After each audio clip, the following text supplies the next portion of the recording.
What weapon could inspire such visceral fear and hatred that enemy soldiers would prioritize its destruction above almost any other target on the battlefield?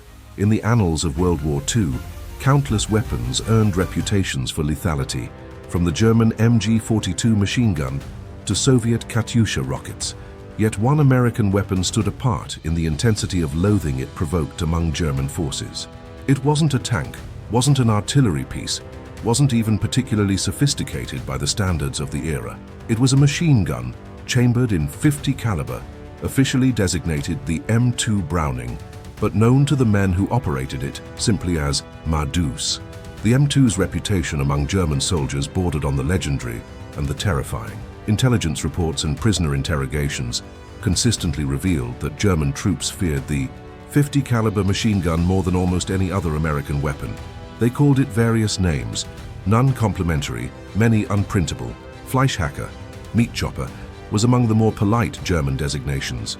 Captured soldiers spoke of the distinctive sound of the weapon, the heavy, methodical hammering that was slower than lighter machine guns, but far more terrifying. They described in horrified detail what the massive .50 caliber rounds did to human bodies, to light vehicles, to fortifications that should have provided protection. They recounted watching the weapon tear through defensive positions that stopped rifle fire easily, seeing rounds penetrate multiple sandbags or punch through the engine blocks of trucks. The M2's effectiveness stemmed from a combination of factors that made it uniquely devastating. The sheer size of the .50 caliber round gave it capabilities that lighter machine guns couldn't match. At over half an inch in diameter and weighing up to 2 ounces, the projectile carried tremendous kinetic energy. When it struck human flesh, the results were catastrophic. When it hit light armor or vehicles, it penetrated where rifle-caliber rounds bounced off. When employed against aircraft, it brought down planes that might survive hits from smaller calibers. The weapon's versatility was matched by its reliability. Designed by legendary firearms inventor John Moses Browning in the aftermath of World War I, the M2 had been refined through decades of testing and minor improvements into a weapon of almost legendary durability. It functioned in desert heat and Arctic cold, in rain and dust, with a reliability that made it trusted by the crews who operated it and feared by the enemies who faced it.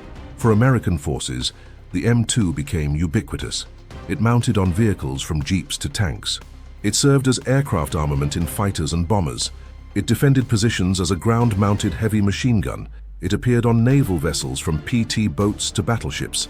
This omnipresence meant that German soldiers encountered the weapon constantly, in every theater, in every type of engagement. They could never escape it, never find an environment where they were safe from its reach. The psychological impact of this constant threat, combined with the weapon's demonstrated lethality, created a level of fear that transcended rational assessment of danger. The M2 became, in German military consciousness, the symbol of American firepower, the weapon that represented their enemy's industrial might and their own vulnerability. The M2 Browning machine gun entered service with the United States Army in 1933, though its development stretched back to the final year of World War I. John Moses Browning, already legendary for firearms designs that included the M1911 pistol and the M1917 machine gun, recognized that aerial warfare would demand more powerful weapons than the rifle-caliber machine guns then standard. He began developing a machine gun chambered for the massive .50 caliber cartridge, a round originally designed for anti-tank rifles, but reimagined as a multi-purpose cartridge capable of engaging aircraft, light armor, and personnel at extended ranges. The timing of the M2's development reflected changing military requirements. World War I had demonstrated that aircraft were becoming significant military assets, but the war ended before effective anti-aircraft weapons could be widely fielded. The interwar period saw aircraft performance improve dramatically, with faster speeds, higher altitudes, and more robust construction. Military planners recognized that defending against these aircraft would require weapons more powerful than standard rifle-caliber machine guns. The .50 caliber cartridge provided the range and striking power necessary to damage aircraft at distances where they might attack ground targets or before they could drop bombs. The .50 caliber BMG, Browning machine gun cartridge, was itself a remarkable piece of ordnance engineering. The round measured over 5 inches in length, with the bullet alone nearly 2.5 inches long. Various loadings provided different capabilities. Ball ammunition for general purpose use, armor-piercing rounds with hardened steel cores that could penetrate light armor, incendiary rounds that could ignite fuel tanks, tracer rounds that allowed gunners to observe their fire and make corrections. This variety of ammunition types made the M2 adaptable to different tactical situations, increasing its versatility beyond what any single ammunition type could provide. The weapon itself reflected Browning's genius for mechanical design. Operating on a short recoil principle, the M2 used the rearward movement of the barrel and bolt to cycle the action, extract spent cases, and chamber fresh rounds. The design was relatively simple, with fewer parts than many competing designs, which contributed to its reliability. The weapon could be field stripped and maintained by trained soldiers without requiring armorer-level expertise. This combination of mechanical simplicity and robust construction meant that the M2 could withstand the abuse of combat operations while continuing to function reliably. By the time the United States entered World War II in December 1941, the M2 had been in service for nearly a decade. Production had been steady but modest during the peacetime years, with weapons distributed to various branches of service for different roles. The Army mounted them on vehicles and used them as ground-based heavy machine guns. The Navy employed them as anti-aircraft weapons on warships. The nascent Army Air Corps installed them in aircraft, particularly in bomber defensive positions and fighter armament. This multi-service adoption reflected the weapon's versatility and effectiveness across different combat environments. The American entry into World War II triggered massive expansion of M2 production. Industrial mobilization converted peacetime manufacturing to wartime scales, with multiple contractors producing weapons and ammunition. Browning's design, already proven reliable, scaled to mass production remarkably well. The tolerances were loose enough that different manufacturers could produce interchangeable parts, facilitating logistics and maintenance. By war's end, hundreds of thousands of M2 machine guns had been manufactured, making it one of the most widely produced heavy machine guns in history. German forces first encountered the M2 in North Africa when American troops entered combat in late 1942. The initial encounters shocked German soldiers accustomed to the lighter machine guns employed by British forces. The .50 caliber's penetrating power against light vehicles and fortifications exceeded anything they had experienced from rifle-caliber weapons. Reports from Afrika Korps units noted with concern that American forces employed the heavy machine gun not just as an anti-aircraft weapon, but as a general-purpose ground combat weapon, mounted on vehicles and used to suppress German positions at ranges where return fire was difficult. The weapon's effectiveness became even more apparent during the Italian campaign. In the mountainous terrain, where observation and range often favored defenders, the M2's long reach proved invaluable. American forces could engage German positions at distances exceeding 1,000 yards, ranges where rifle fire was ineffective and where light machine guns struggled. The psychological impact was significant.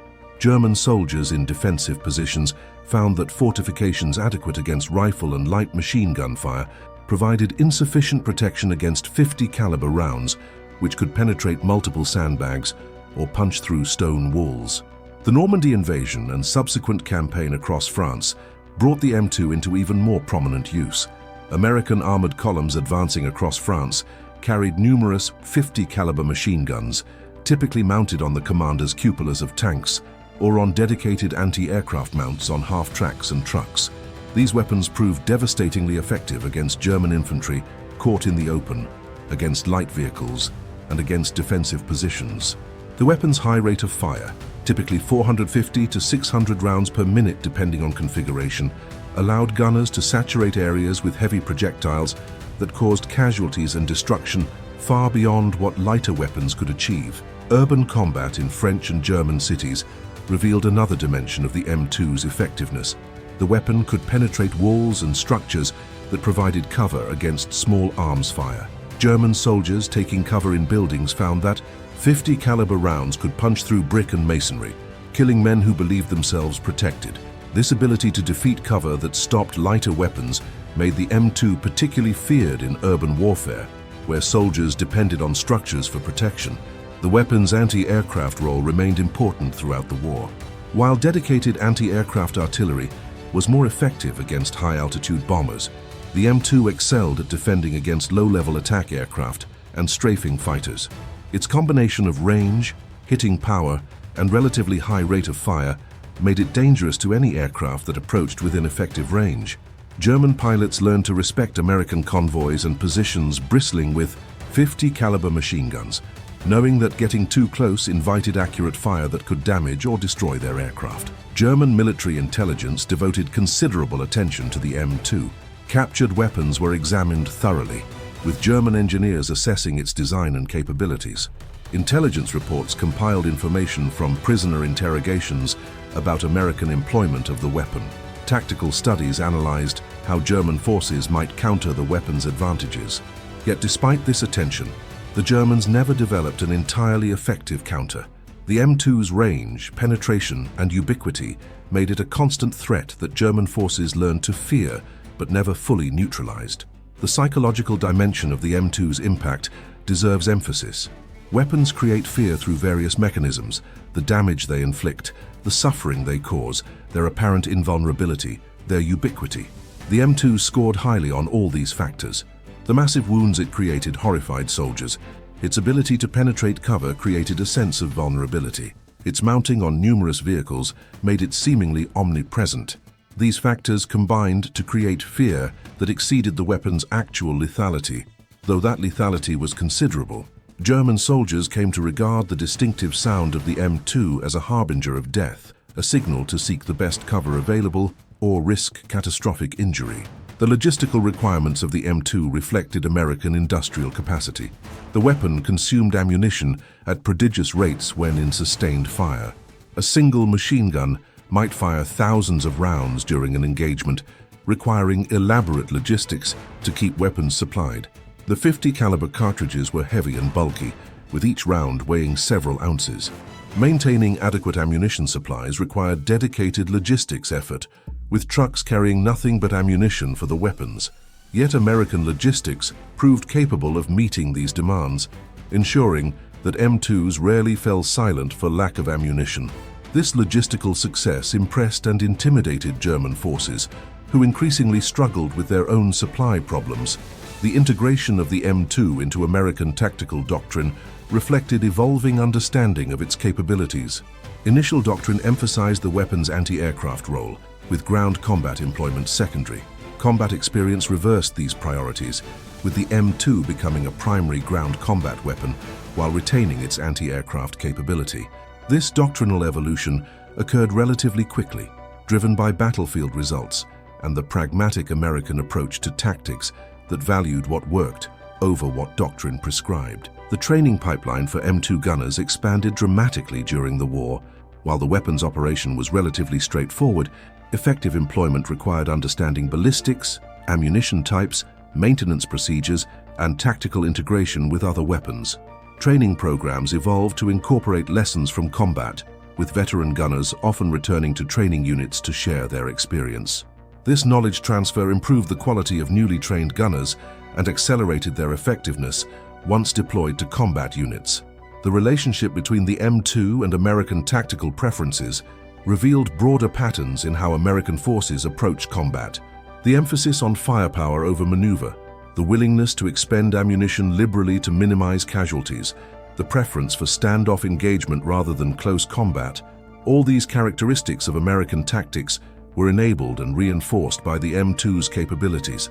The weapon didn't create these tactical preferences, but it made them viable and effective, shaping how American forces fought throughout the war and beyond. John Moses Browning began work on what would become the M2 machine gun in 1918, responding to a request from the United States military for a heavy machine gun capable of engaging emerging threats. Born in 1855 in Ogden, Utah, Browning had established himself as America's preeminent firearms designer through an extraordinary series of successful weapons.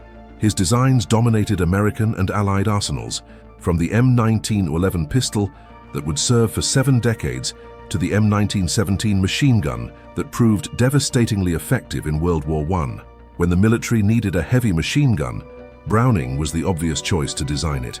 The immediate impetus was the threat posed by armored vehicles and aircraft. World War I had seen the introduction of tanks, which were largely invulnerable to rifle-caliber weapons. Aircraft, while primitive by later standards, were becoming more robust and capable. The military wanted a weapon that could engage both threats effectively. The 50 caliber cartridge, originally developed for anti-tank rifles, provided the basis for this new weapon.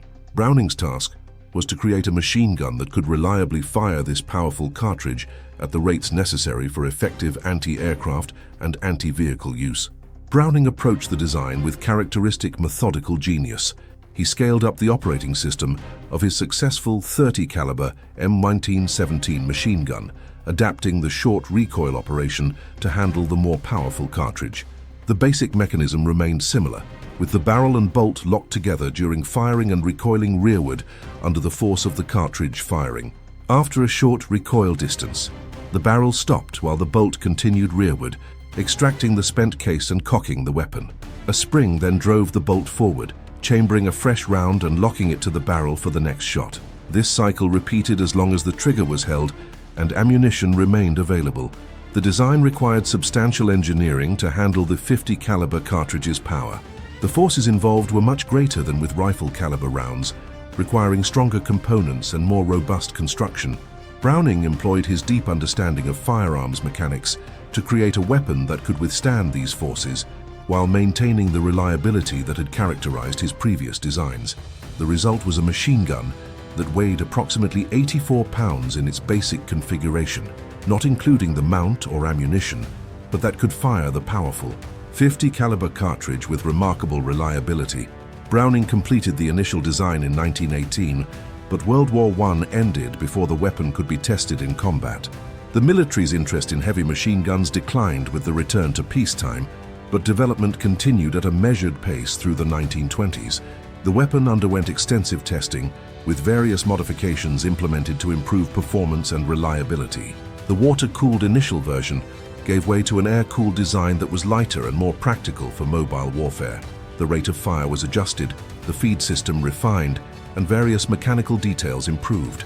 The transition from water-cooled to air-cooled represented significant engineering challenge. Water cooling allowed sustained fire without overheating, but it added weight and complexity. Air cooling was simpler and lighter, but required a heavier barrel that could absorb and dissipate heat effectively. Browning and his collaborators developed a barrel design that balanced weight against heat dissipation, creating an air-cooled weapon capable of sustained fire rates adequate for military purposes. This design choice proved crucial to the weapon's subsequent success, as the air-cooled version was far more practical for mobile warfare than water-cooled alternatives. The weapon was officially adopted as the M2 in 1933, though production remained modest through the 1930s. The peacetime military had limited budgets, and while the M2's capabilities were recognized, the immediate need seemed limited. This changed dramatically with the approach of World War II. American military planners, observing developments in Europe, recognized that modern warfare would require substantial quantities of heavy machine guns. Orders for M2s increased, and multiple manufacturers tooled up for production. The weapon's design proved remarkably well suited to mass production. Browning had created a weapon with relatively loose tolerances that could be manufactured without requiring extremely precise machining. Different manufacturers could produce parts that were interchangeable, simplifying logistics and maintenance. This manufacturing flexibility became crucial during the war when demand far exceeded peacetime production capacity. Companies that had never manufactured firearms could be brought into M2 production relatively quickly, helping to meet the enormous wartime demand. The expansion of production capacity required not just manufacturing weapons, but creating the entire industrial ecosystem to support them.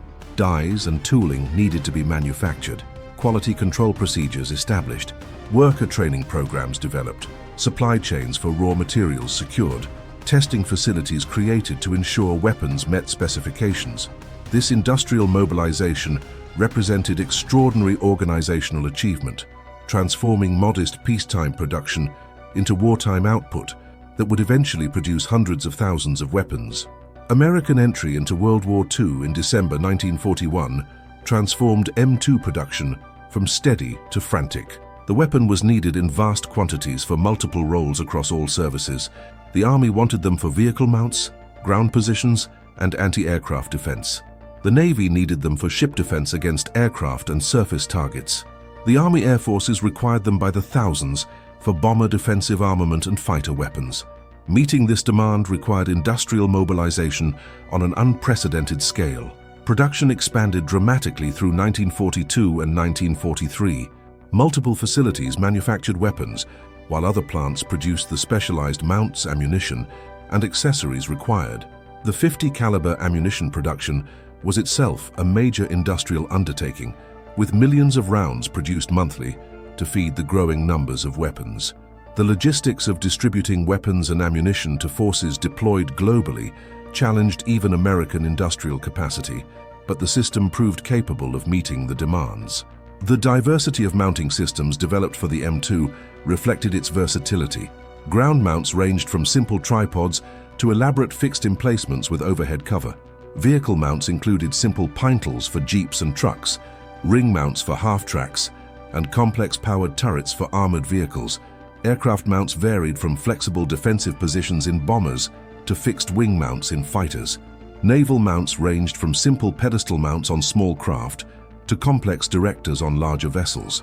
Each mounting type required its own design, testing, and production, multiplying the industrial effort required to field the weapon effectively. The M2's first major combat employment by American forces came in North Africa in late 1942 and early 1943. American units entering combat for the first time carried M2s mounted on vehicles and in ground positions. The weapon's performance exceeded expectations. Against German and Italian forces, the M2 proved devastatingly effective. Its range and penetration allowed American forces to engage at distances where Axis weapons struggled to return fire effectively. The psychological impact on enemy forces was immediate and profound. Combat experience led to tactical innovations in M2 employment. Initially conceived primarily as an anti-aircraft and anti-vehicle weapon, the M2 proved equally effective against personnel and fortifications. Commanders learned to use the weapon's long range to suppress enemy positions during advances. The devastating wounds it inflicted had psychological effects that disrupted enemy units beyond the actual casualties caused. German forces learned to fear the weapon, with captured soldiers frequently mentioning it in interrogations as particularly terrifying. The North African campaign provided numerous examples of the M2's effectiveness. American forces defending Kasserine Pass employed 50 caliber machine guns to help stem the German offensive, with the weapon's long range proving crucial in the desert terrain. During the advance toward Tunisia, M2-equipped vehicles provided mobile firepower that could engage German positions at ranges where they struggled to respond effectively. The weapon's versatility allowed it to contribute to every phase of the campaign, from defensive stands to mobile advances. The Italian campaign provided additional testing ground for M2 tactics. In mountainous terrain, the weapon's long range proved invaluable. American forces could engage German positions on distant hillsides, providing fire support that complemented artillery and mortars. The weapon's ability to penetrate cover proved crucial in reducing fortified positions. Cave entrances, stone buildings, and other fortifications that provided good protection against rifle fire offered less security against 50 caliber rounds. One particular engagement in Italy demonstrated the M2's capabilities dramatically. American forces attacking a German strongpoint found their advance stalled by machine gun fire from a stone building. Artillery had failed to silence the position, and infantry assault would have been costly. An M2 was brought forward and began systematically firing into the building. The 50 caliber rounds penetrated the masonry walls, and after sustained fire, the German position fell silent. Subsequent inspection revealed that the defenders had been killed or wounded by rounds that had punched through walls they had believed would protect them. This incident, among many similar ones, reinforced the weapon's fearsome reputation. The Normandy invasion saw M2s employed in all roles simultaneously. Naval vessels providing fire support used them against shore targets and defending aircraft. Landing craft carried them for suppressive fire during beach assaults. Tanks and vehicles mounting ashore carried M2s for anti-aircraft defense and ground combat. The weapon's versatility allowed it to contribute to every phase of the operation, from preliminary bombardment through the establishment of the beachhead. The campaign across France showcased the M2's effectiveness in mobile warfare. Mounted on tanks, half-tracks, and trucks, the weapons provided mobile firepower that could engage targets at ranges exceeding what dismounted infantry could effectively manage. German forces attempting to delay American advances found themselves under fire from 50 caliber machine guns before they could engage American forces effectively. The weapon's psychological impact multiplied its physical effectiveness, with German soldiers often choosing to retreat or surrender rather than face sustained M2 fire. Urban combat in French and German cities revealed new dimensions of the weapon's capabilities. The M2 could engage targets in buildings, penetrating walls and floors that stopped lighter weapons. German defenders found that structural cover they had relied on proved inadequate against 50 caliber fire. This forced them into deeper cover or heavier fortifications, limiting their tactical flexibility and making defensive operations more difficult.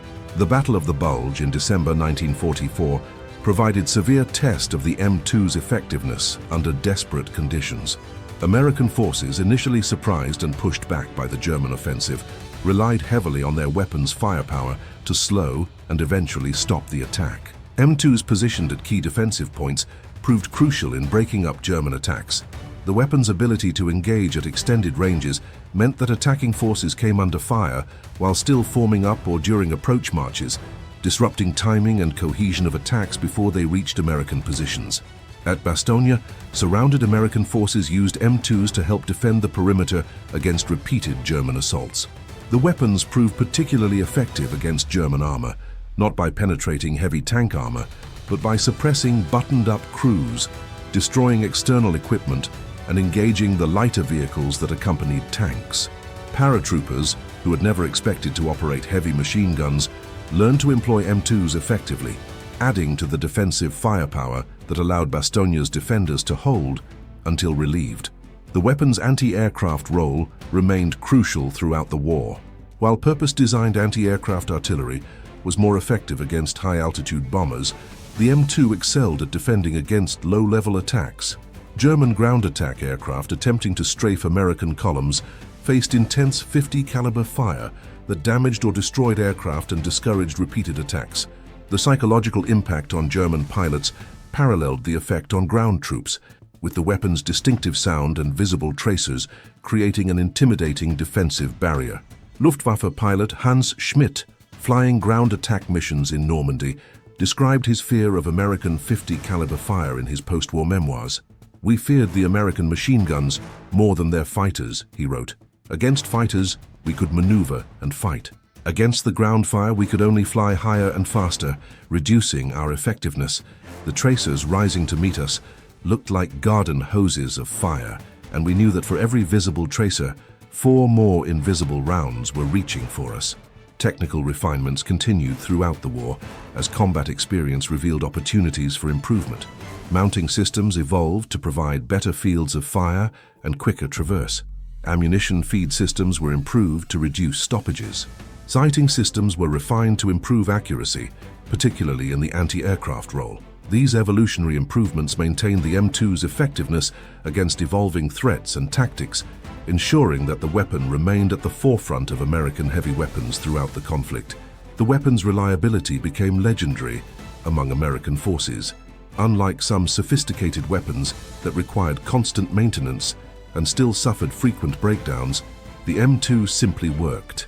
It functioned in desert heat and European cold, in rain and dust, with consistent reliability that made it trusted by the soldiers who depended on it. This reliability was itself a weapon, as it ensured that when combat began, the M2 would function, providing the firepower commanders expected and soldiers relied upon.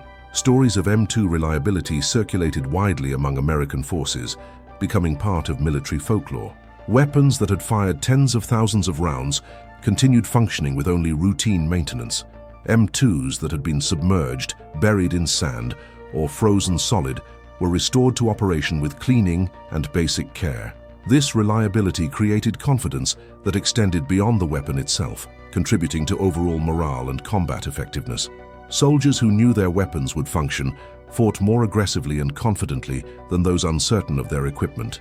Armorer Sergeant Thomas Wilson maintained the M2s for an entire infantry battalion and marveled at their durability.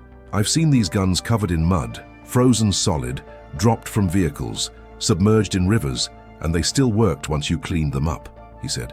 The design is so robust that it's hard to break them. Soldiers sometimes abused their weapons, but the 50s kept functioning. That reliability made my job easier and saved lives. German attempts to counter the M2 proved largely unsuccessful. They couldn't match its range and penetration with man-portable weapons. Their tactics emphasized avoiding situations where they would be exposed to M2 fire, but this defensive posture limited their operational flexibility. Some German units prioritized destroying M2 positions when possible, recognizing that eliminating these weapons significantly reduced American firepower.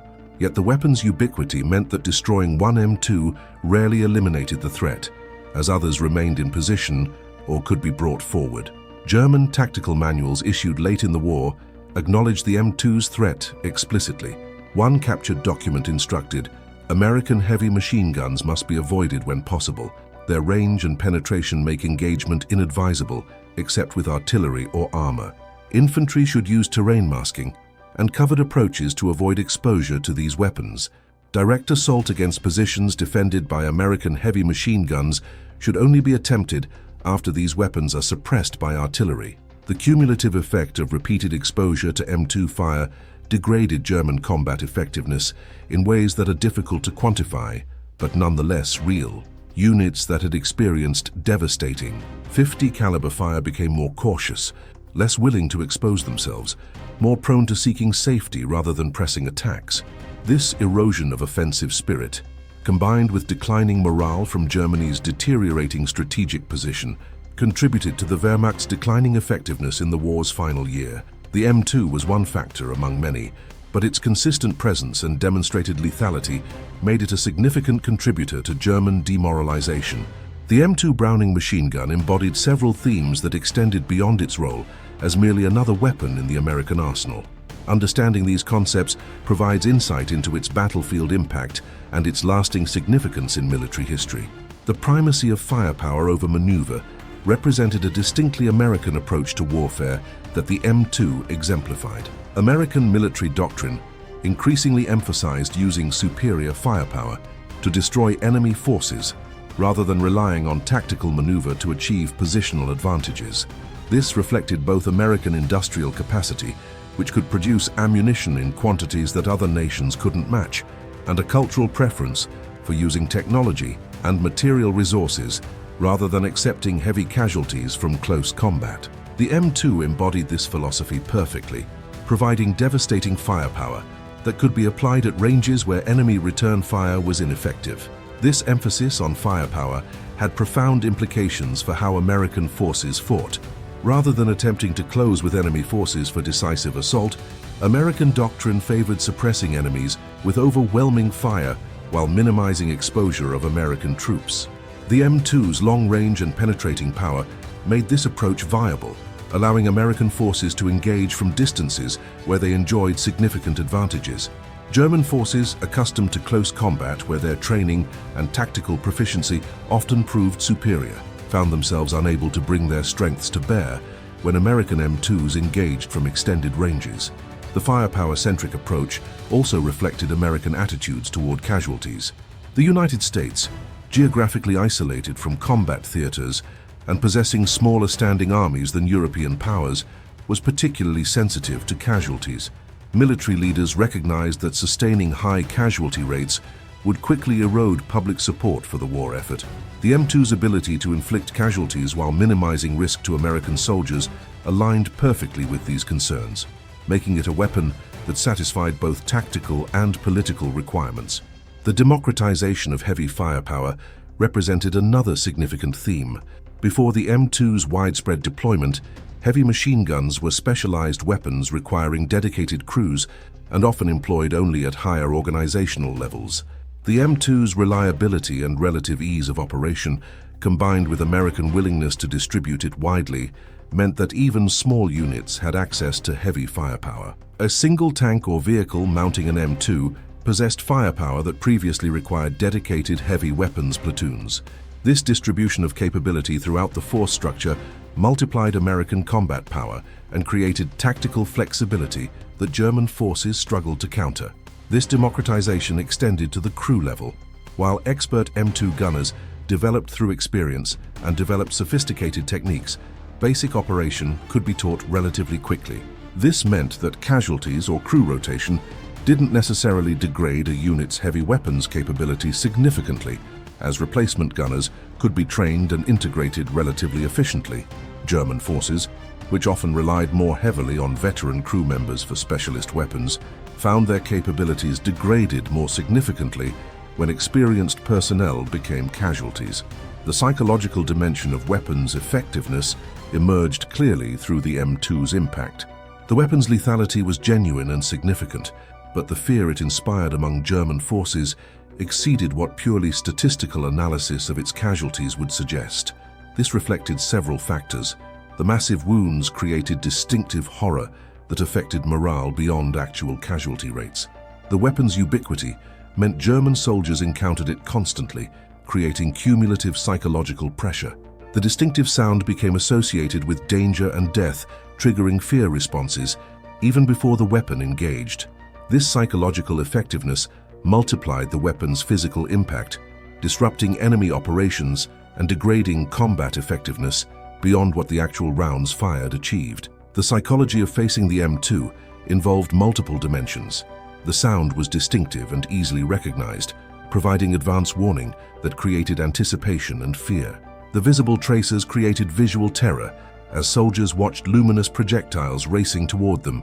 The knowledge of what the rounds did to human bodies created dread of being hit. The penetration of cover that should have provided protection created sense of vulnerability. These factors combined to create psychological burden that accumulated over time, wearing down even veteran soldiers' resilience. The relationship between industrial capacity and military effectiveness appeared starkly through M2 deployment. The weapon required enormous industrial resources to produce both the guns themselves and the massive quantities of ammunition they consumed. American industry provided these resources, seemingly without limit, ensuring that M2s rarely fell silent for lack of ammunition and that destroyed weapons were quickly replaced. German forces, increasingly starved of resources as the war progressed, found this industrial superiority demoralizing. They recognized that even tactical successes couldn't offset American material advantages, and the M2 became a symbol of this disparity. The industrial dimension extended beyond simple production numbers. The quality control that ensured consistent reliability, the logistics systems that delivered weapons and ammunition to frontline units, the maintenance infrastructure that kept weapons functioning, all represented systematic organizational capabilities that multiplied industrial output's effectiveness. German industry, even when producing quality weapons, increasingly struggled with these systematic challenges as Allied bombing disrupted production and logistics networks. The concept of weapons versatility as a force multiplier manifested clearly in the M2's multiple roles. Rather than requiring different weapons for anti-aircraft, anti-vehicle, and anti-personnel roles, the M2 served all these functions effectively. This reduced logistical complexity, as one weapon and one type of ammunition served multiple purposes. It increased tactical flexibility, as commanders could employ M2s against whatever targets appeared most threatening without requiring specialized weapons for each role. German forces, using specialized weapons for different roles, found their inflexibility disadvantageous when facing the versatile M2. Versatility also affected training and personnel management. Soldiers trained on the M2 could employ it in multiple roles, reducing the need for specialized training programs. Cross-training was simplified, as the same weapon served different functions. Crew composition could be more flexible, with personnel able to adapt to different tactical situations without requiring different weapons or extensive retraining. These organizational advantages, while less visible than combat performance, contributed significantly to American military effectiveness. The tension between sophistication and reliability emerged as a crucial theme. German weapons often represented cutting-edge technology, sophisticated designs that maximized performance. Yet this sophistication came with reliability costs, as complex weapons required more maintenance and suffered more breakdowns. The M2, while effective, was not particularly sophisticated. Its design prioritized reliability and ease of manufacture over maximum performance. This philosophy proved superior in sustained combat operations, where weapons that functioned consistently outperformed more capable weapons that frequently failed. The reliability versus sophistication trade-off reflected deeper cultural and institutional differences. American pragmatism valued what worked reliably over what achieved maximum performance under ideal conditions. German engineering culture often pursued technical excellence even when it compromised practical reliability. Neither approach was inherently superior, but combat conditions favored reliability, giving American weapons like the M2 significant operational advantages despite sometimes inferior theoretical capabilities. The role of design genius in military effectiveness appeared through Browning's contribution. His ability to create weapons that balanced performance, reliability, and manufacturability gave American forces significant advantages. The M2's design was not accidental, but reflected deep understanding of firearms mechanics, manufacturing requirements, and tactical needs. This human element of military technology deserves recognition alongside industrial capacity and tactical doctrine. Superior designs, when combined with adequate resources, produce superior outcomes. Browning's genius manifested in multiple dimensions. The mechanical design achieved reliability through simplicity and robust construction. The careful attention to manufacturing tolerances enabled mass production. The adaptability of the basic design to multiple roles reflected understanding of tactical requirements. The longevity of the design, which remained in service for decades, demonstrated fundamental soundness of the engineering decisions. This combination of attributes distinguished truly great weapons designs from merely adequate ones. The evolution of anti-aircraft warfare, illustrated through M2 employment, showed how weapons adapt to changing threats. Initially designed primarily for anti-aircraft use, the M2 evolved to serve multiple roles while maintaining its air defense capability. This adaptation reflected both tactical innovation by soldiers, employing the weapon, and institutional flexibility that allowed doctrine to evolve based on combat experience. German forces, often more rigid in their tactical thinking, sometimes struggled to adapt as effectively to changing battlefield conditions. The relationship between range and tactical advantage manifested clearly in M2 employment. The weapon's effective range exceeded most infantry weapons significantly, creating standoff advantages that American forces exploited ruthlessly. Being able to engage enemies before they could return fire effectively provided enormous tactical benefits, allowing American forces to inflict casualties while minimizing their own exposure. German infantry, equipped with excellent but shorter range weapons, found themselves repeatedly engaged at distances where they were nearly helpless, creating frustration and reducing combat effectiveness. Range advantages affected combat dynamics in multiple ways.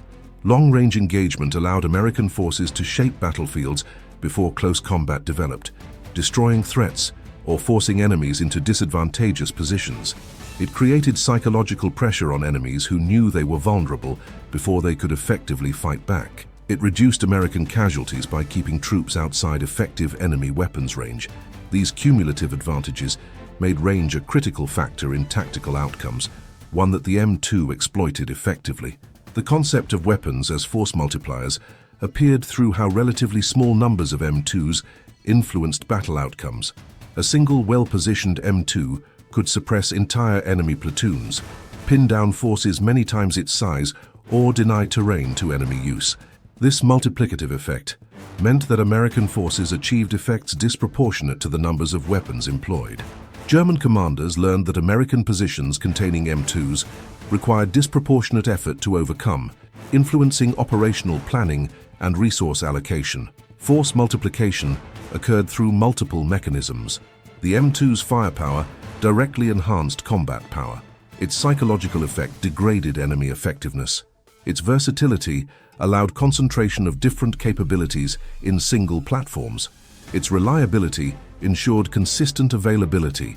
These factors combined to create impact exceeding what simple accounting of weapons numbers would suggest, demonstrating how quality and employment multiplied quantity's effects. The cultural dimension of weapons preferences revealed interesting contrasts. American forces favored weapons that minimized risk to users while maximizing effect on enemies, reflecting cultural values that emphasized preserving American lives. German tactical culture, by contrast, often emphasized close combat and aggressive maneuver, accepting higher casualties to achieve objectives. The M2 exemplified American preferences perfectly, providing devastating firepower from relatively safe positions. This cultural dimension affected not just weapons design but tactical employment and broader strategic approaches. Cultural preferences influenced weapons development in subtle but significant ways. American designers unconsciously incorporated assumptions about how weapons would be used that reflected cultural attitudes about acceptable risk and proper roles for technology. German designers operated under different assumptions that led to different design choices. Neither set of assumptions was objectively correct, but combat results suggested that American cultural preferences were better adapted to industrial warfare's realities. The sustainability of firepower as a competitive advantage emerged through M2 operations. Some weapons provide temporary advantages that enemies counter relatively quickly. The M2's advantages proved sustainable throughout the war. German forces never developed effective counters, never fielded equivalent weapons in comparable numbers, never neutralized its threat. This sustainability of advantage reflected the weapon's fundamental design excellence and American industrial capacity's ability to support its widespread deployment. Sustainable advantages in warfare are rare and valuable. Temporary advantages force constant innovation to maintain competitive position. Sustainable advantages allow institutional learning and refinement that maximize exploitation. The M2's sustained effectiveness throughout the war and beyond represented strategic asset that influenced not just tactical engagements, but operational and strategic calculations, affecting how both sides approached multiple dimensions of warfare. The M2 Browning machine gun represented a solution to multiple tactical and operational problems that American forces faced during World War II. Understanding how it addressed these challenges and what new problems it created illuminates the weapon's significance. The fundamental problem the M2 solved was providing infantry and armored units with direct fire capability sufficient to defeat light armor and fortifications at extended ranges. Rifle-caliber weapons, while effective against personnel, lacked the penetrating power to defeat even lightly armored vehicles or substantial fortifications. The M2's 50 caliber projectile provided this capability, allowing American forces to engage targets that would otherwise require artillery or tank support. This gave smaller units greater independence and tactical flexibility, reducing dependence on heavier weapons that were less mobile and less responsive to immediate tactical needs. The capability gap the M2 filled was substantial. Infantry units without heavy weapons were vulnerable to armored vehicles and limited in ability to reduce fortifications. The M2 provided organic capability to address both threats, fundamentally changing what infantry formations could accomplish independently. This organizational impact multiplied the weapon's tactical effectiveness, as it enabled operational approaches that would otherwise have been impractical. The solution to engaging low-flying aircraft represented another significant capability the M2 provided. Dedicated anti-aircraft artillery was effective, but slow to reposition and ineffective against ground targets. The M2 provided anti-aircraft capability that was mobile, relatively quick to bring into action, and equally effective against ground targets. This versatility meant that forces equipped with M2s possessed organic air defense without requiring specialized weapons and trained crews. The solution wasn't perfect. High-altitude aircraft remained beyond M2 range, but for low-level attack aircraft that posed the most immediate threat to ground forces, the M2 provided effective defense. The integration of air defense into general-purpose heavy weapons, streamlined force structure, and simplified operations. Units didn't need separate anti-aircraft weapons and ground support heavy machine guns. The M2 served both functions. This reduced personnel requirements, simplified logistics, and created tactical flexibility that proved invaluable in fluid combat situations. The dual-purpose capability represented an elegant solution to competing demands on limited resources and organizational capacity. The challenge of providing mobile firepower received elegant solution through M2 mounting on vehicles. Traditional heavy machine guns required substantial effort to move and position, limiting their utility in mobile warfare. The M2's design allowed relatively easy mounting on vehicles from jeeps to tanks, creating mobile heavy weapons platforms that could keep pace with advancing forces. This solved the problem of how to maintain heavy firepower availability during rapid advances, ensuring that American forces never outran their fire support. Vehicle mounting also protected crews from small arms fire and fragmentation, increasing survivability compared to ground-mounted positions. The height advantage often provided by vehicle mounts improved fields of fire and observation. The mobility allowed rapid repositioning to respond to changing tactical situations. These advantages transformed the M2 from static defensive weapon to dynamic offensive asset, expanding its tactical utility considerably. The manufacturing challenge of producing sufficient quantities received solution through the M2's design characteristics that facilitated mass production. Browning had created a weapon with tolerances loose enough that different manufacturers could produce interchangeable parts without requiring extremely precise machining. This allowed rapid expansion of production capacity by bringing new manufacturers into the program. The solution wasn't merely about the weapon design, but about the integration of design with manufacturing processes, creating a system that could scale production to meet wartime demands. The producibility built into the M2's design represented foresight unusual for weapons developed in peacetime. Browning understood that military weapons needed to be manufacturable in quantity, not just function well in limited numbers. This understanding influenced design decisions throughout development, creating a weapon that was both effective and practical to produce at scale. This combination of combat effectiveness and manufacturing practicality distinguished the M2 from many weapons that excelled in one dimension but failed in the other. The logistical challenge of supplying ammunition received solution through American industrial capacity and systematic logistics planning. The M2 consumed ammunition at prodigious rates, with single weapons firing thousands of rounds during engagements. Meeting this demand required dedicated ammunition production facilities, specialized logistics for transporting heavy 50 caliber cartridges, and supply systems that ensured frontline units maintained adequate stocks. The solution involved industrial, logistical, and organizational dimensions, all working together to keep weapons supplied. Ammunition logistics involved challenges beyond simple production. The weight and bulk of 50 caliber ammunition meant that transportation required dedicated assets. Storage needed protection from elements and rough handling. Distribution systems needed to track different ammunition types and ensure proper allocation. Quality control needed to prevent defective ammunition from reaching combat units. These logistics dimensions, while less visible than combat employment, proved equally essential to the M2's effectiveness. The challenge of training adequate numbers of gunners received solution through the M2's relatively simple operation compared to more complex weapons. While effective M2 employment required skill and experience, basic operation could be taught relatively quickly. The weapon's reliability meant that gunners could focus on tactical employment rather than constantly troubleshooting mechanical problems. Training programs efficiently produced gunners capable of operating the weapon effectively, though developing expert gunners who maximized its potential required more extensive experience. Training doctrine evolved throughout the war to incorporate combat lessons. Early training emphasized mechanical operation and basic marksmanship. Experience showed that tactical employment, particularly integration with other weapons and understanding of ammunition types, deserved greater emphasis. Training programs adapted, producing gunners better prepared for combat challenges they would face.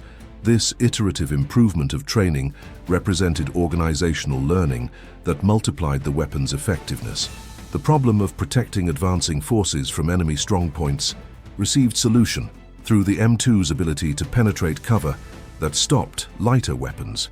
German positions that were nearly immune to rifle fire proved vulnerable to sustained M2 fire, which could penetrate sandbags, masonry, and light fortifications.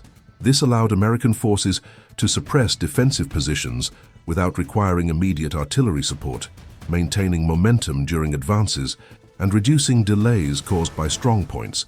The suppression capability extended beyond physical destruction. German soldiers in positions under M2 fire, even if not immediately threatened with penetration, found it difficult to return effective fire or observe American forces. The psychological pressure of sustained heavy fire degraded their combat effectiveness even when physical casualties were limited. This suppression effect proved as valuable as destructive capability, enabling American maneuver while minimizing friendly casualties. The challenge of countering German armored vehicles received partial solution through the M2's armor-piercing ammunition. While the weapon couldn't penetrate heavy tank armor, it proved effective against light armor on scout cars, half-tracks, and armored cars. More importantly, it could disable tank external equipment, wound exposed crew members, and generally suppress buttoned-up tank crews through constant impact stress. These effects, while not destroying heavy armor, degraded its effectiveness and provided American infantry with tools to contest armored vehicles. The anti-armor capability also provided psychological comfort to infantry who otherwise felt helpless against tanks.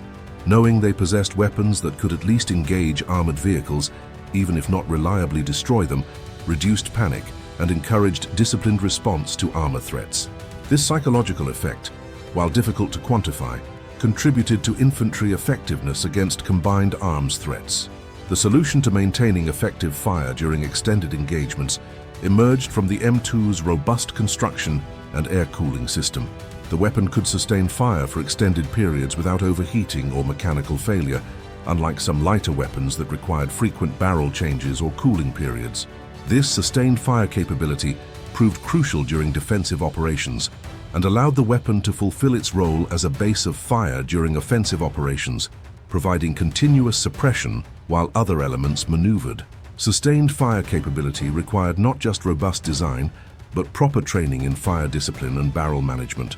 Gunners learned to fire in bursts rather than continuous streams, allowing cooling between bursts. They learned to recognize signs of overheating and adjust fire accordingly. They practiced barrel changes when extended firing made it necessary. These operational techniques, combined with the weapon's inherent durability, created sustainable fire capabilities that exceeded what raw mechanical specifications might suggest. The mounting system solutions evolved throughout the war to address specific tactical needs. Ground mounts provided stability for defensive positions and certain offensive operations. Vehicle mounts ranged from simple pintles to sophisticated powered turrets, each solving different tactical problems. Aircraft mounts addressed the unique challenges of aerial combat. Naval mounts provided anti-aircraft and surface engagement capabilities. This proliferation of mounting solutions reflected the weapon's versatility and the different tactical problems different forces needed to solve. Each mounting type required engineering to accommodate different constraints. Vehicle mounts needed to withstand movement shock and vibration. Aircraft mounts needed to function at altitude and in extreme cold. Naval mounts needed corrosion resistance and ability to track fast-moving targets. Ground mounts needed stability and ease of emplacement. The successful development of appropriate mounts for each employment enabled the M2's versatility, transforming a single weapon design into multiple tactical systems. The ammunition variety provided solutions to different tactical challenges. Ball ammunition for general purpose use, armor-piercing rounds for light armor and vehicles, incendiary rounds for aircraft and fuel storage, tracer rounds for observation and signaling. This variety allowed gunners to tailor loadings to specific situations, loading different types in specific sequences to address anticipated threats. The tactical flexibility this provided enhanced the weapon's effectiveness across different combat scenarios. Ammunition management became an important skill for experienced gunners. Loading sequences were tailored to situations, alternating ball and tracer for general use, loading armor-piercing when vehicles were expected, emphasizing incendiary against aircraft. Gunners developed preferences and techniques, creating informal doctrine that spread through units. This bottom-up tactical innovation, enabled by ammunition variety, demonstrated how equipment capabilities interacted with user expertise to create effectiveness exceeding what equipment alone provided. The problem of coordinating fire from multiple weapons received solution through doctrinal development and training. American forces learned to coordinate M2 fire with other weapons, creating integrated fires that multiplied effectiveness. The M2 might suppress enemy positions while mortars engage them, or provide covering fire while other elements maneuvered. These tactical solutions emerged from combat experience and were disseminated through training and doctrine, improving overall effectiveness of combined arms operations. Fire coordination required communication systems and procedures that developed throughout the war. Radio nets connected units for coordination. Standard fire control measures simplified command and control. Training emphasized understanding of how different weapons complemented each other. This systematic approach to combined arms integration multiplied the effectiveness of individual weapons, creating synergies that made American forces more effective than some of their parts. The challenge of defending against German counterattacks found solution in the M2's stopping power and rate of fire.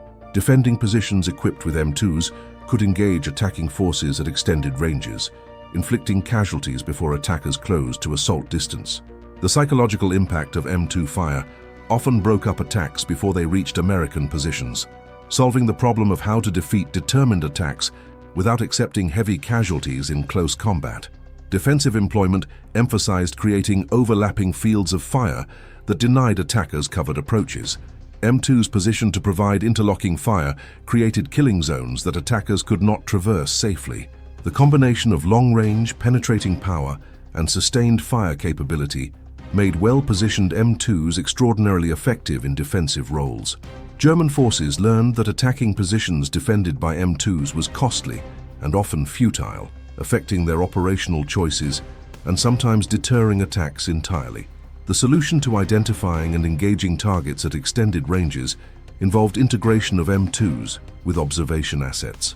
Forward observers could direct M2 fire onto targets beyond visual range of gunners, extending the weapon's effective reach. This solution required communication systems and coordination procedures that developed through combat experience, creating integrated fire support systems that maximize the M2's range advantages. The integration of observation and fire represented evolution toward modern fire support coordination. The M2, while direct fire weapon, could function somewhat like indirect fire weapon when properly integrated with observers. This extended its tactical utility and created additional ways to employ the weapon effectively. The doctrinal and procedural innovations that enabled this integration demonstrated organizational adaptation to maximize equipment capabilities. The problem of sustaining operations during ammunition resupply was addressed through tactical procedures and logistics planning. Units learned to manage ammunition consumption, maintaining reserves for critical situations while using fire liberally when supply was assured. Supply systems established resupply schedules that kept frontline units adequately stocked. These solutions combined tactical discipline with systematic logistics, ensuring that ammunition availability rarely limited operations. Ammunition management involved both command decisions and individual gunner discipline. Commanders allocated ammunition based on operational priorities and supply status. Gunners learned to achieve effects efficiently, avoiding waste while maintaining effective fire. Supply personnel tracked consumption rates and anticipated requirements. This multi-level management of critical resource demonstrated organizational sophistication that characterized American operations and contributed significantly to sustained effectiveness. The M2 Browning machine gun's remarkable effectiveness and longevity invite critical examination of its limitations, the contexts that enabled its success, and broader implications for understanding military technology and effectiveness. The weapon's weight represented a significant limitation that affected tactical employment. At 84 pounds for the weapon alone, plus the weight of mount and ammunition, the M2 was anything but portable. This weight meant that dismounted infantry rarely carried it during tactical movements, limiting its availability in situations where it might have been valuable. The weapon's effectiveness depended partly on having vehicles to carry it, which meant that dismounted operations in terrain unsuitable for vehicles left forces without heavy machine gun support. The mobility constraint became particularly significant in terrain where vehicles couldn't operate effectively. Dense forests, mountain slopes, marshes, and other difficult terrain often precluded vehicle movement, leaving infantry without their heavy weapons. Some operations attempted using pack animals or manual carry by multiple soldiers, but these expedients were exhausting and limited ammunition supply. The M2's effectiveness in terrain-specific contexts was thus more limited than in open or semi-open terrain where vehicles could operate. The ammunition's weight and bulk created logistical challenges that sometimes constrained operations. Each 50 caliber round weighed several ounces, making 100 rounds a substantial burden. Sustained fire consumed ammunition at rates that strained supply systems, particularly during rapid advances when logistics struggled to keep pace.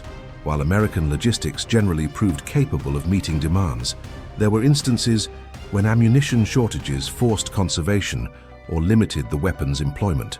Forward units sometimes faced difficult choices when ammunition supply was uncertain. Conservation meant reducing the weapon's employment below optimal levels, potentially increasing risk to American forces. Aggressive use risked exhausting supplies before resupply arrived, potentially leaving units without heavy weapons capability at critical moments. These tactical dilemmas, while usually resolved satisfactorily, illustrated that even superior logistic systems faced constraints that affected operations. The weapon's rate of fire, while adequate, was lower than some other machine guns, particularly the German MG42. The M2 typically fired 450 to 600 rounds per minute, depending on configuration, while the MG42 achieved rates exceeding 1,200 rounds per minute. This difference meant that in short-range firefights where volume of fire mattered more than individual projectile effectiveness, the M2 was at some disadvantage. Rate of fire trade-offs reflected different design philosophies. The M2 prioritized reliability, barrel life, and controllability over maximum rate. The MG42 prioritized maximum rate, accepting reduced barrel life and increased difficulty controlling fire. Neither approach was inherently superior, but they suited different tactical doctrines and resource constraints. The M2's approach proved better adapted to American circumstances, but the rate of fire limitation was real in specific tactical contexts. The weapon's effectiveness depended significantly on the broader context of American material superiority. The M2 succeeded partly because American forces generally controlled the air, had adequate ammunition supplies, possessed vehicles to mount weapons on, and operated within functional logistic systems. Removed from this context, the weapon's effectiveness would have been significantly reduced. This suggests that attributing too much significance to the weapon itself, separate from the system that enabled its employment, would be misleading. Contextual dependence affected how lessons from M2 employment should be interpreted. Other nations without American resources and logistics couldn't simply copy the weapon and expect equivalent results. The M2's success validated not just the weapon design, but the entire American approach to warfare, including industrial mobilization, logistics systems, tactical doctrine, and training. Separating weapon from system for analysis or emulation proved difficult and could lead to misleading conclusions. The psychological effectiveness, while genuine, was not uniform across all German units. Elite formations, highly motivated troops, and desperate defenders sometimes fought effectively despite facing M2 fire. The weapon's psychological impact was greatest against average units with declining morale, particularly late in the war when German soldiers increasingly recognized that defeat was inevitable. Unit quality and motivation significantly moderated psychological effects. Elite units trained to high standards and led by experienced officers maintained discipline and effectiveness even under heavy fire. Veteran units that had survived previous battles and developed cohesion fought better than newly formed units. Ideologically committed units sometimes displayed determination that partially overcame fear. These variations meant that psychological effectiveness, while important, was not automatically decisive against all opponents. The lethality and wounding effects, while devastating, raised humanitarian concerns that were largely ignored during wartime, but deserve consideration in retrospect. The .50 caliber round created horrific wounds, often causing death or permanent severe disability. The suffering inflicted on those wounded by M2 fire was extreme. While all weapons cause suffering, and war itself is fundamentally inhumane, the particularly devastating effects of .50 caliber weapons invite reflection on the ethics of weapons design. The humanitarian law questions surrounding weapons that cause excessive suffering versus legitimate military necessity created tension that World War II generally resolved in favor of military necessity. Post-war development of international humanitarian law attempted to balance these considerations more carefully, though with limited success. The M2's wounding effects, while extreme, were considered proportionate to military objectives achieved. This utilitarian calculation, while legally and militarily defensible, leaves moral questions that deserve continued examination. The weapon's success potentially discouraged innovation in some areas. The M2's effectiveness and reliability meant that little pressure existed to develop replacement or alternative designs. This institutional conservatism, while understandable given the weapon's proven capabilities, potentially meant missed opportunities to develop even more effective systems. The opportunity cost of not developing successors is difficult to assess. Resources devoted to improving and supporting existing weapons couldn't be used for developing new ones. However, the risks and costs of developing new weapons are substantial, and many development programs fail to produce weapons superior to existing designs. The decision to continue with proven designs, rather than pursue uncertain replacements, often represented sound judgment, even if it occasionally meant missing opportunities for significant improvement. The German hatred of the weapon, while genuine, also reflected broader frustrations with their deteriorating strategic position. The M2 became a symbol of American material superiority and German inability to match Allied industrial capacity. Some of the hatred directed at the weapon actually reflected resentment at the broader situation, where Germany faced enemies with seemingly unlimited resources. Symbolic dimensions of weapons' effectiveness are real, even if difficult to measure. The M2 represented to German soldiers not just a dangerous weapon, but the entire Allied superiority in resources and industrial capacity. Destroying an M2 symbolically struck back against overwhelming enemy advantages, even if tactical impact was limited. Understanding these symbolic dimensions helps explain the intensity of German hatred for the weapon, which exceeded what purely rational assessment of its lethality would suggest.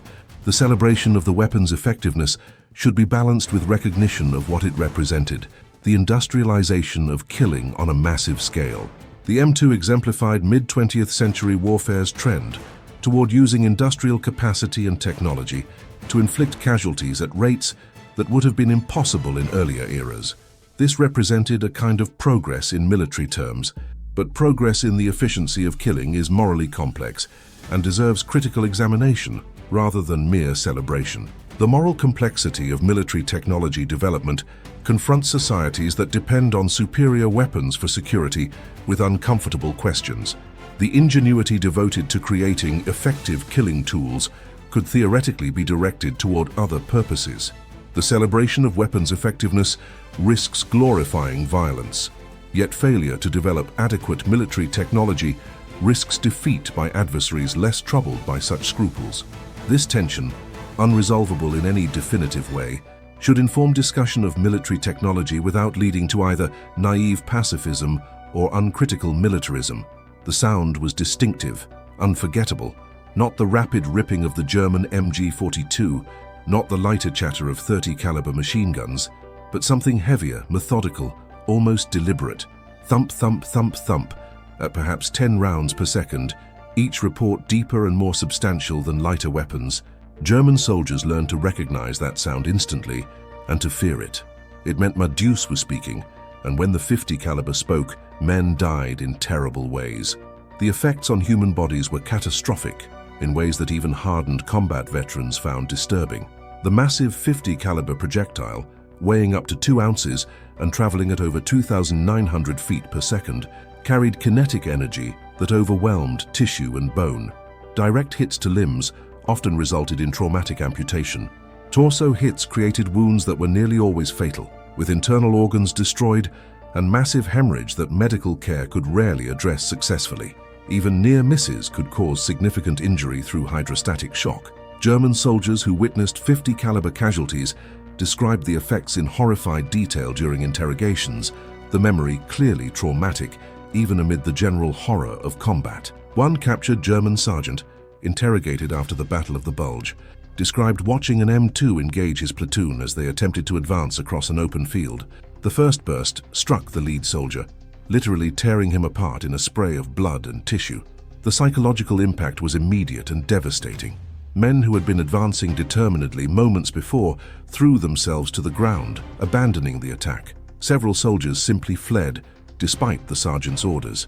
The attack collapsed before reaching American positions, stopped not primarily by casualties, which were moderate, but by the sheer terror of facing the weapon. The psychological impact amplified the physical effects. German soldiers came to regard positions targeted by 50 caliber fire as death traps. The knowledge that their fortifications might not protect them, that sandbags and walls that stopped rifle fire could be penetrated by 50 caliber rounds, created profound vulnerability. The weapon's long range meant they could be engaged before they could effectively return fire, adding to the sense of helplessness. This psychological pressure accumulated over time, degrading morale and combat effectiveness through constant stress. American forces, by contrast, developed deep affection for the weapon they called Deuce. The nickname itself suggested familial relationship, a personalization that reflected soldiers' trust and reliance on the weapon. Gunners took pride in their equipment, maintaining it carefully and learning to maximize its effectiveness. The weapon rarely let them down, functioning reliably in conditions that disabled more temperamental weapons. This reliability created confidence that soldiers could depend on the M2 when combat began, knowing it would provide the firepower they needed. Staff Sergeant James Mitchell, a tank commander in the 3rd Armored Division, credited his M2 with saving his crew multiple times during the drive across France. German infantry attempting to close with Panzerfausts faced devastating fire from his cupola-mounted 50 caliber. The weapon's range allowed him to engage threats before they reached effective range of their anti-tank weapons. Its penetrating power meant that German soldiers in buildings or behind cover still faced lethal danger.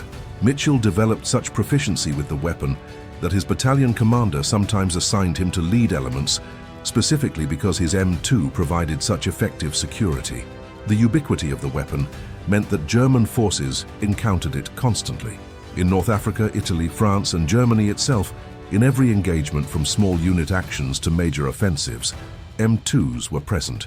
Mounted on vehicles, positioned in defensive works, covering river crossings and road junctions, the weapon appeared everywhere American forces operated. This omnipresence meant German soldiers could never escape the threat, never find environments where they were safe from 50 caliber fire. The cumulative psychological effect of this constant presence added to the weapon's fearsome reputation. During the Battle of the Bulge, American forces defending key positions employed M2s to break up German attacks. The weapon's ability to engage at extended ranges meant that attacking forces came under fire while still forming up, before they could close to assault distance. The casualties and disruption caused by sustained 50 caliber fire contributed to the failure of numerous attacks, helping to hold critical positions during the desperate winter fighting. At Bastogne, surrounded American forces used M2s to help defend the perimeter against repeated German assaults. The weapons proved particularly effective against German armor, not by penetrating heavy tank armor, but by suppressing buttoned-up crews, destroying external equipment, and engaging the lighter vehicles that accompanied tanks. Paratroopers who had never expected to operate heavy machine guns learned to employ M2s effectively, adding to the defensive firepower that allowed Bastogne's defenders to hold until relieved. In urban combat across France and Germany, M2s proved devastatingly effective.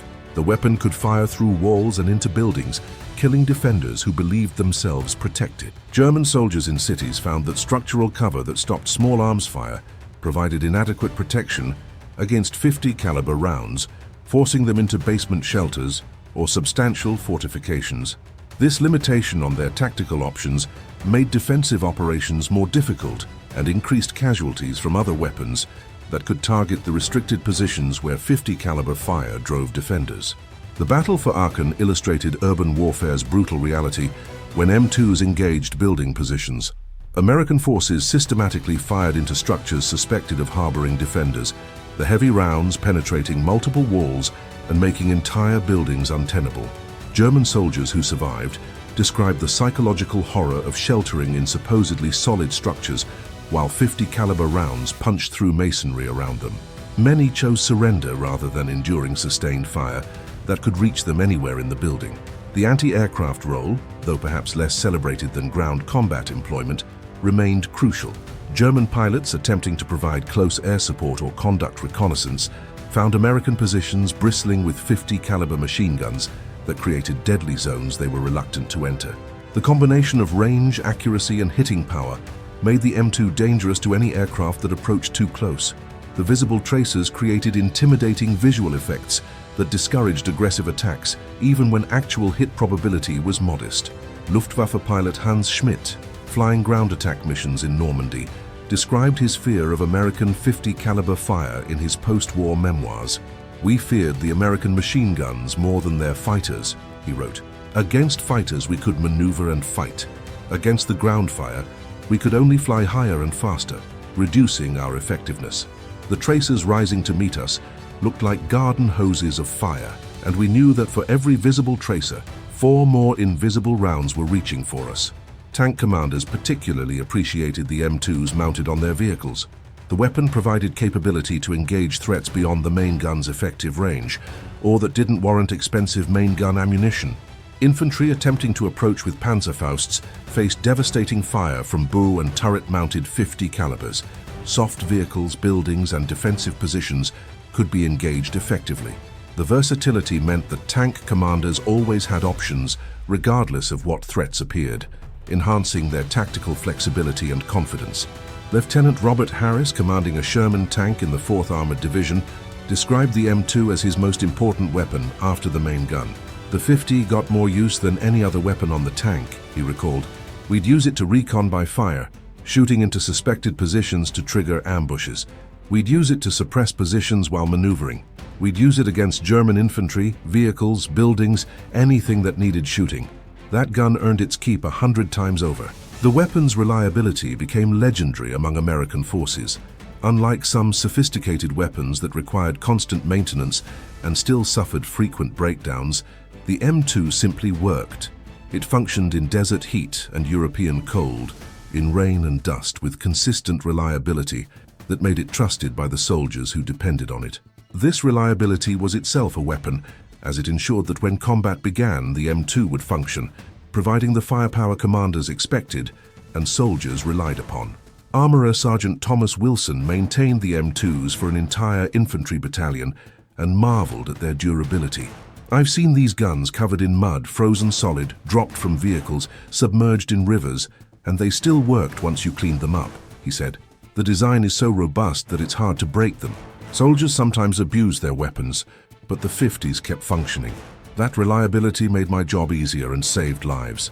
The ammunition variety provided tactical flexibility that crews exploited creatively. Loading patterns varied by situation and preference. Some gunners loaded straight armor-piercing when expecting vehicle targets. Others mixed types, typically ball interspersed with tracers and occasional armor-piercing or incendiary rounds. The tracers served dual purposes, allowing gunners to observe their fire and make corrections, and creating psychological effects on targets who could see rounds reaching for them. The visible streak of tracers racing toward them terrified German soldiers, who described watching the luminous projectiles approach with horrible fascination. German attempts to counter the M2 proved largely futile. They couldn't match its range and penetration with man-portable weapons. Their tactics emphasized avoiding situations where they would be exposed to M2 fire. But this defensive posture limited their operational flexibility. Some German units prioritized destroying M2 positions when possible, recognizing that eliminating these weapons significantly reduced American firepower. Yet the weapon's ubiquity meant that destroying one M2 rarely eliminated the threat, as others remained in position or could be brought forward. German tactical manuals issued late in the war acknowledged the M2's threat explicitly. One captured document instructed, "American heavy machine guns must be avoided when possible. Their range and penetration make engagement inadvisable, except with artillery or armor. Infantry should use terrain masking and covered approaches to avoid exposure to these weapons. Direct assault against positions defended by American heavy machine guns should only be attempted after these weapons are suppressed by artillery." The weapon's impact on German morale has been documented through prisoner interrogations and captured documents. Soldiers consistently described the M2 with fear and respect. They recognized its capabilities and knew from experience that it posed lethal threats at ranges where they were nearly helpless. This awareness affected tactical decision-making, with soldiers often choosing to retreat or surrender rather than face sustained 50 caliber fire. One particularly revealing interrogation involved a veteran German NCO captured in the Ardennes. Asked what American weapons he most feared, he responded immediately, "The 50 caliber machine gun. It reaches farther than we can shoot back. It goes through walls and sandbags. When it hits a man, there's nothing left to bury." We heard those guns and knew we were facing Americans, and we knew it would be bad. Some men panicked just hearing that sound. For German veterans, memories of the M2 remained vivid decades after the war. Interviews with former German soldiers often included mentions of the weapon, descriptions of its sound and effects, acknowledgement of the fear it inspired. This lasting impression suggests that the psychological impact was profound and enduring, shaping how veterans remembered and understood their combat experiences. Fritz Becker, who fought as a panzer grenadier from Normandy to the Rhine, wrote in his memoir, "Of all the weapons we faced, the American heavy machine gun left the deepest impression. The sound still haunts my dreams sometimes. That slow, heavy hammering that meant death was reaching for you." We called it many things, none respectful. It represented everything we feared about the Americans. Their industrial power, their firepower, their ability to kill us at distances where we were helpless. That weapon, more than any other, convinced me we were going to lose the war. The legacy of the M2 extended far beyond World War II.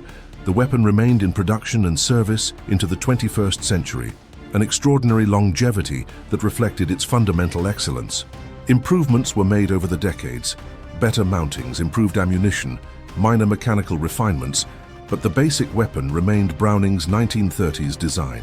This continuity across nearly a century of service demonstrated that truly excellent designs can remain relevant despite dramatic technological change.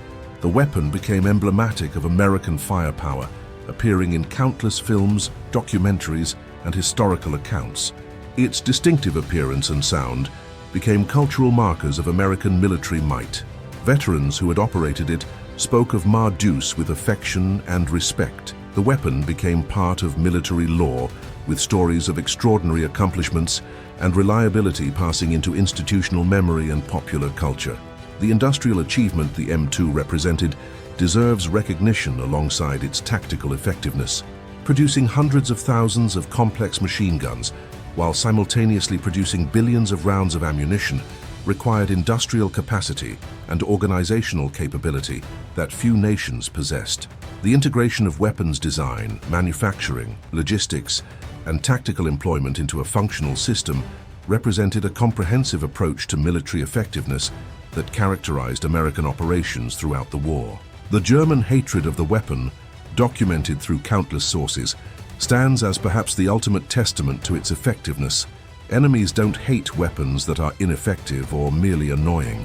They hate weapons that kill their comrades, that negate their tactical advantages, that create constant fear and vulnerability. The M2 achieved all these effects, earning a reputation among German forces that exceeded almost any other American weapon. The sound of Deuce, that distinctive thump, thump, thump, became for many German soldiers the sound of death approaching.